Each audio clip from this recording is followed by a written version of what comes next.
So, Ibu Elsa, ini ada pertanyaan dari pemilik perusahaan yang karyawannya berhenti keluar lalu menjual data pelanggan perusahaan. Kasus apa ini? Apa yang bisa dilakukan oleh pemilik perusahaan? Itu bisa pidana, Pak.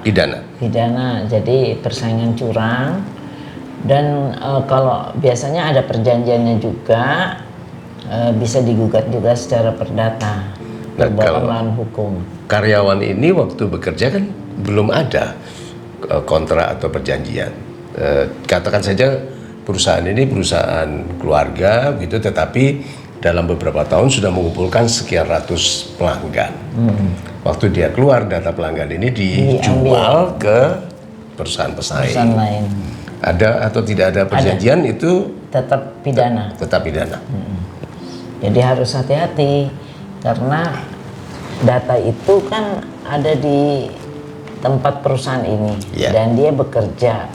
Oke, dalam perjanjian awal-awal tidak, tapi kan dengan pembuktian dia terima gaji tiap bulan, itu kan suatu pembuktian bahwa dia pegawai.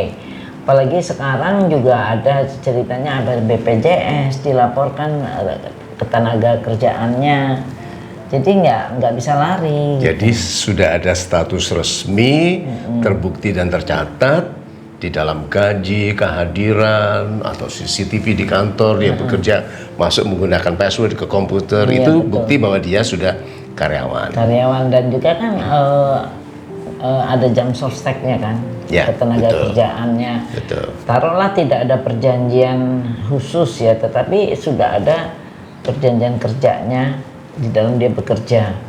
Karena kekeluargaan, tapi kan ada pendaftaran dia. Setiap perusahaan harus memberikan BPJS. Ini apa? Kasusnya pencurian, penyalahgunaan kewenangan atau apa yang dilakukannya ini?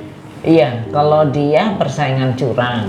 Oh, persaingan curang. Perusahaan yang menerima pun bisa kena juga. Oh, jadi bukan hanya dia, tapi perusahaan yang menerima data itu pun itu bisa kena juga. Jadi bisa dilaporkan secara pidana. Itu data dikirim kemana?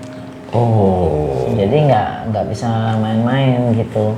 Terus kemudian dari kalau dia ada uang yang itu bisa di 374 penggelapan dengan pemberatan.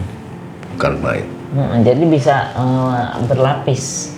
Jadi ini sahabat-sahabat saya yang baik hatinya, ini hati-hati dari pertanyaan ini kita belajar bahwa bukan hanya yang mencuri data, tetapi yang menerima data juga bisa dituntut.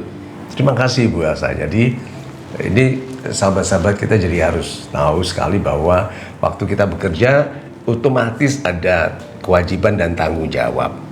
Dan kita sebagai subjek hukum ya tidak bisa lepas dari yang diharapkan walaupun belum tertulis dalam perjanjian. Yang diharapkan dia patuhi sebagai seorang karyawan yang menerima kepercayaan. Iya, betul. Gitu. So, terima kasih banyak, ini super sekali jawaban Ibu Elsa. Terima kasih banyak Ibu Elsa.